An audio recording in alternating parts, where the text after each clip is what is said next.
De regreso. El 22 de diciembre de 1997 tuvo lugar la incursión paramilitar en la localidad de Acteal, dentro del municipio de Chenaló, en la que perdieron la vida 45 indígenas, incluyendo niños, mujeres, que pertenecían a la organización Las Abejas. Esta masacre se dio en el marco de la vigilancia y el control paramilitar de que ha sido objeto Chiapas desde hace muchísimos años. De hecho, es un estado de cosas con vigencia en nuestros días. Chiapas y sus pueblos originarios aún se encuentran bajo el control y la vigilancia del gobierno mexicano. Y para platicar de este tema, en relación a la inseguridad pública que afecta a México y a Chiapas, nuevamente nos acompaña don Gilberto López y Rivas. Buenos días, don Gilberto, gracias por acompañarnos. ¿Qué tal? Buenos días, ¿cómo está usted? Un saludo para el auditorio y para ustedes, claro. Gracias, don Gilberto. Igualmente un saludo, pues muchísimas gracias, le agradezco como siempre su disposición y quiero preguntarle ya a 24, 27 años de Acteal, ¿cómo podemos entender los hechos de esa masacre en el marco de inseguridad que aún vive el estado de Chiapas? Pues mire, lamentablemente desde que se cometió ese crimen, pero aún antes, desde el 94, los distintos gobiernos o administraciones del Estado mexicano, a través de sus fuerzas armadas y de seguridad, pues han implementado y siguen haciéndolo una política basada en pues las doctrinas de la contrainsurgencia de raíz estadounidense, en el caso del mexicano, y de otras experiencias lamentables como la guatemalteca, por ejemplo, que explica mucho el crimen de Acteal, y creo que a partir del 94 y hasta la fecha no ha cesado para nada la misma política, pero digamos variada según las circunstancias políticas y los acontecimientos que han tenido lugar desde el 94, desde el 97, que fue la matanza, y desde y ahora que vemos pues el incremento del uso no solamente de las fuerzas militares como fuerzas de contención, vigilancia, control de caminos, no control de inteligencia, sino también a través de la utilización, desgraciadamente, de grupos paramilitares. No hay que olvidar que fue Máscara Roja, el llamado grupo paramilitar Máscara Roja, la que perpetró esta matanza en el 97, pero el surgimiento de otros actores armados en el territorio chapaneco, que son los que de manera, pues, para no tener otro concepto, llamamos crimen organizado, ¿no? Entonces, pues, por un lado tenemos grupos paramilitares que obedecen casi siempre a la sección segunda de las Fuerzas Armadas, esto es inteligencia militar, y por el otro lado grupos delincuenciales que también de alguna manera actúan al unísono de estas políticas de contrainsurgencia y sirven como ya hemos explicado en muchas ocasiones, como el yunque y el martillo, que el yunque las Fuerzas Armadas regulares y el martillo los grupos paramilitares, pero ahora hay dos martillos en el yunque, ¿no?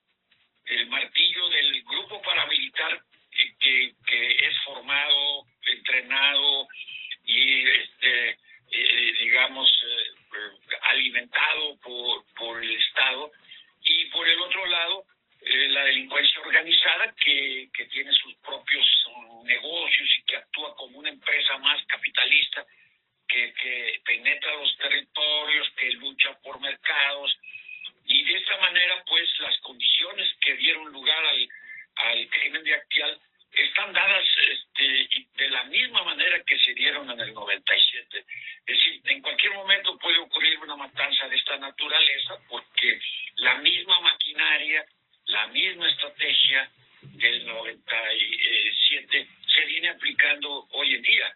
Es decir, no han desaparecido los actores armados que causaron la matanza de Acteal.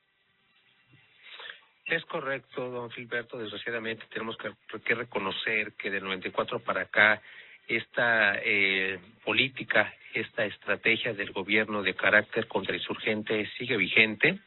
Actualmente el Estado pues sigue cercado en cuanto a vigilancia del gobierno. Ya hemos platicado aquí en otros segmentos de cómo el gobierno espía a los pueblos chiapanecos, en especial al Ejército Zapatista de Liberación Nacional, y coincido con usted y hay que aceptarlo. Creo que las condiciones para una nueva matanza están dadas, siguen vigentes por lo menos del 94 para acá, y es un foco rojo que esperemos que no se prenda en Chiapas. Además, tenemos la delincuencia organizada que afecta a prácticamente todo el país. En Chiapas también es una realidad, la delincuencia ha hecho mucho por allá. Hemos también aquí referido en otras ocasiones de cómo la delincuencia se ha infiltrado en las raíces, por así decirlo, de los pueblos chiapanecos, de cómo los delincuentes ya empiezan a pelearse por lugares, por municipios, por el control de ciertas regiones que resulta estratégico para ellos.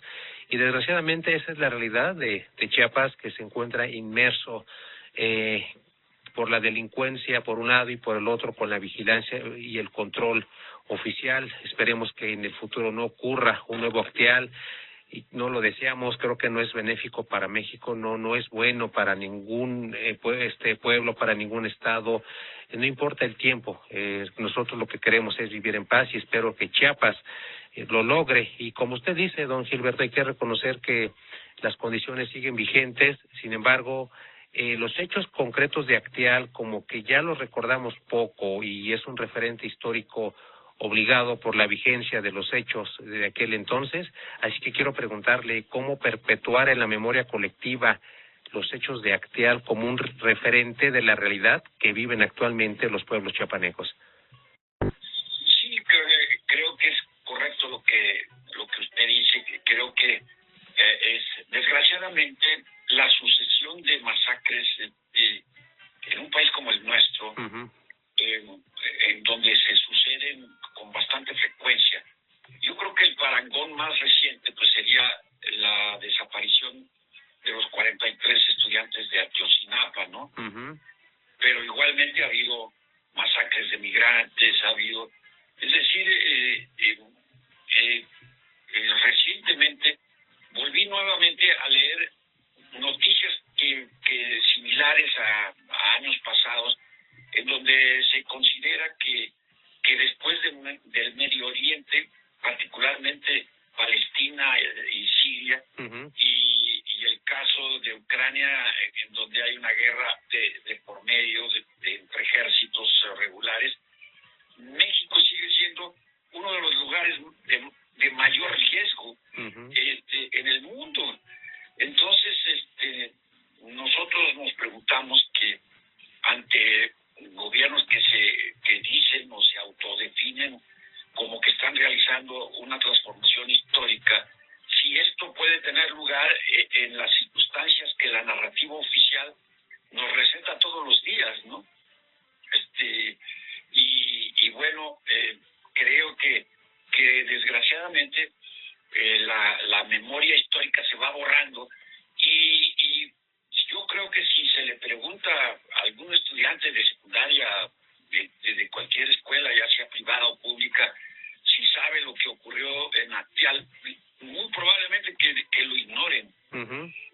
No, porque pues desgraciadamente también las políticas de los gobiernos que permean al Estado mexicano, independientemente de los colores de quien gobierne o administre estos gobiernos, pues son de una total folclorización de los pueblos indígenas, y borran lo que es trascendente de la vida de los pueblos, o sea, su territorialidad, su reproducción diaria, su conservación del hábitat. Todo eso es borrado, y las denuncias que se hacen, ¿no? Una gran cantidad de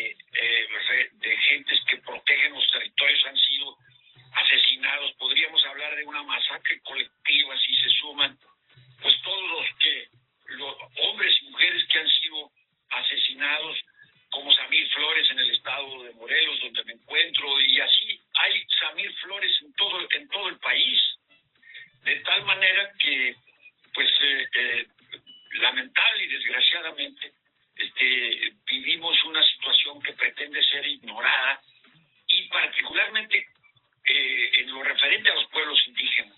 Cuando se da una situación, digamos, algún tipo de medida que parece positiva, entonces se le da gran importancia, como la reciente entrega a los yaquis, ¿no? Pero, pues, eso borra la parte no oscura de la luna, ¿no? La parte donde no se ve ni se quiere ver. Entonces, pues ocurre así en muchas regiones del país y también en Chiapas, por lo que no es de extrañar que Acteal pues ya sea un lugar de la geografía que no tiene la menor importancia para la memoria pública de la República, valga la redundancia de sonidos. Exactamente, don Gilberto, coincido con usted. Yo creo que si hacemos una breve revisión histórica, por lo menos de los años 60 del siglo pasado a la fecha, nos vamos a encontrar con lo que usted nos comenta, con el asesinato de personajes emblemáticos o con la represión, el acallamiento de movimientos también emblemáticos, importantes desde un punto de vista social, que han recogido las reivindicaciones de los mexicanos, de un sector importante de los mexicanos. En este caso estamos hablando de los pueblos originarios. Y el gobierno, más allá de reconocer el derecho legítimo que tienen nuestros pueblos originarios de vivir, de habitar este país, se folcloriza todo lo que tenga que ver con el indigenismo, como que los vemos como que forman parte de México, pero como que son diferentes a nosotros y se pretende dar un trato diferente. Creo que ese es un error histórico que no hemos concebido. Iba yo a decir no hemos aprendido, pero seguramente ni siquiera concebimos cuál es la realidad, cuál es la identidad de nuestros pueblos originarios y entenderlos como son, entender que ellos habitaron este país antes que nosotros, que ellos son los verdaderos dueños de este país y que los hemos rezagado del lugar que merecen como habitantes primigenios de México. Pero bueno, la política en México es así, don Gilberto, y también coincido con usted. Creo que en la memoria colectiva Acteal ha quedado rezagado y es importante que los mexicanos de todos los estratos sociales, de los niveles culturales, académicos, tengamos presente los acontecimientos que de alguna manera han marcado la vida social, política, cultural de México, para tener conciencia, para hacer conciencia y que esto a su vez se replique en toda la sociedad. Yo creo que de esa manera haremos memoria colectiva a todos y este tipo de acontecimientos que ahora platicamos seguramente no se van a repetir en el futuro. Y ya por último, don Gilberto, quiero preguntarle en su opinión cuál es la verdadera postura del gobierno mexicano en relación con el bienestar de los pueblos de Chiapas. Pues mire, desgraciadamente, y creo que tocamos ya el tema de la pregunta, desgraciadamente hay una política, digamos, como de doble cara, ¿no? Por un lado, un reconocimiento a aspectos o de lo que podría ser los pueblos originarios, que de carácter epidérmico o superficial, y por un lado la cruda realidad que están viviendo los propios pueblos. La cruda realidad es que en muchas de las regiones del país los pueblos originarios se ven sujetos a políticas, por un lado, de la militarización que ha tenido lugar a lo largo y ancho del territorio mexicano, y por otro lado de lo que ya se refirió aquí como la permanente presencia del crimen organizado. Esto conceptualmente William Robinson lo llama acumulación militarizada, pero siempre recordará que yo le pongo el otro apellido y delincuencial. Es el tipo de acumulación capitalista que estamos viviendo y que afecta no solo a los pueblos indígenas, afecta a amplias capas mexicana, que tienen que sufrir los rigores pues del famoso pago de derecho de piso y de las innumerables tener la friolera en el último sexenio de miles y miles de muertos por motivos de violencia, pues no es cualquier cosa. Entonces, yo creo que en este sentido, pues la política del Estado mexicano, Cedillo, por ejemplo, vive tranquilo, siendo él uno de los principales actores intelectuales del crimen actual, y así vemos que muchos de los que participaron directamente en las jerarquías militares y políticas, pues que ellos como si nada, no fueron nunca sentados en un banquillo de acusados, ni mucho menos procesados por este crimen que queda impune, como queda impune quienes participaron en la desaparición de los 43 estudiantes de Ayotzinapa.